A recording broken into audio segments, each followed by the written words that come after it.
While summer can seem like such a great time for kids, it can also be incredibly hard. Lack of access, resources, and structure can leave families struggling and leave kids with nothing to do and no one to engage with. That's why the Urban League of West Michigan started City Vibes. We've got Eric Brown here. He's the president and CEO of the Urban League. Let's talk first about this program, why you felt like you needed to bring this and what it looks like. Michelle, this program actually came out of impetus from City Manager Mark Washington. Last year, there was around May, there were 3 youth that were murdered within the city, which was a large number compared to what had been happening. There's been a lot of success with decreasing crime. Mark Washington called several community-based organizations and faith-based organizations together, educational institutions, to say, hey, how can we head this off? We don't want to have a horrible summer.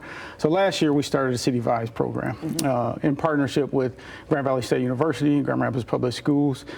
That's where we were housed then at Alger Middle School. Okay. Fast forward to this year, we've added on a partner to provide food, actually, to fight food insecurities. So the kids have food on every Friday and every Saturday they have food, and Safe Serve is one of our partners in that. It also, back in 2020, we did a focus group. The Urban League conducted a focus group, and one of the top 4 things that the youth said that they needed was a safe place in order to be able to talk with their peers, other safe adults, and their parents, etc. So this kind of all plays together. Again, the charge was led by City Manager, but we responded to provide a place this year at Gerald R. Ford Middle School. Wonderful. And there's one more coming up this week, Friday and Saturday. So just talk about the impact this has had. You say that it really has decreased the amount of violence, engaged kids, provided something that they asked for. They actually asked for, yeah. Right. Absolutely. And what have you seen? What have you seen with the kids and how have they reacted to this? Oh, they've responded so well. Over the past 2 years, and again, we go for about 6 weeks, 6 to 8 weeks in the summer, we serve over 400 students. Okay. Haven't been engaged. Matter of fact, just a story, this isn't necessarily related to the City Vibes, but this is the Cure Violence. There's a young man I've seen in our office twice in this week. He was coming for educational support. We've been offering tutoring. We added that to this year, actual tutoring, not just having Grand Valley State University come in and do college exploration and tell folks, show young folks how they can get in college. Because if young folks don't know that they can make it to college, they're not going to perform in in high school, because they don't see the future. So this young man was in here twice and wants to get academic support. And then the other side, he's an artist. And he's starting to get commissioned around the city to do artwork. So our business services is helping him with that aspects of things. The kids really love the space. We do fun things. Of course, we got to do fun things to attract the kids. But we mix in some of these other things. We're also able to provide emotional support. For mental health support with some of our staff.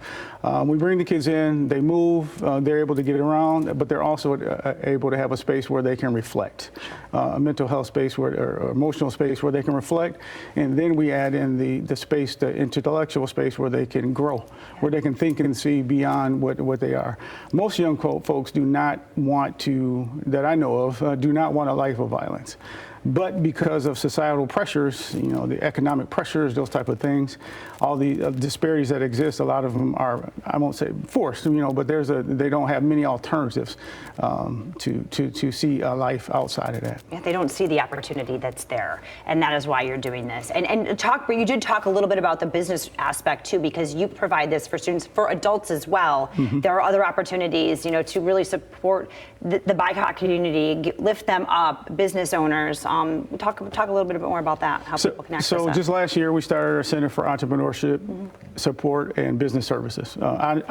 Entrepreneur Success and Business Development.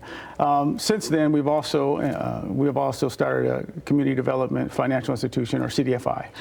So we're able to actually help provide capital for small businesses, targeting by BIPOC businesses, open for everyone. Small dollar loan values, $10,000 up to $250,000. Now, this capital is not, so generally these folks are not going to qualify for traditional financing through our traditional financial institutions.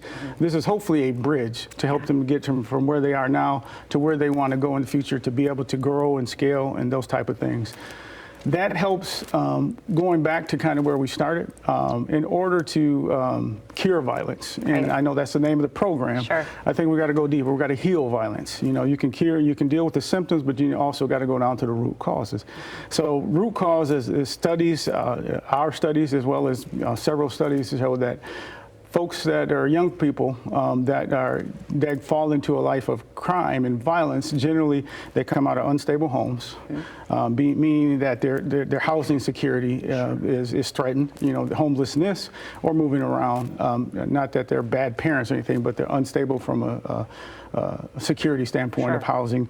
They have educational disparities. Again, then their schools, the educational opportunities that they have don't compare to other folks. So then they're already falling behind.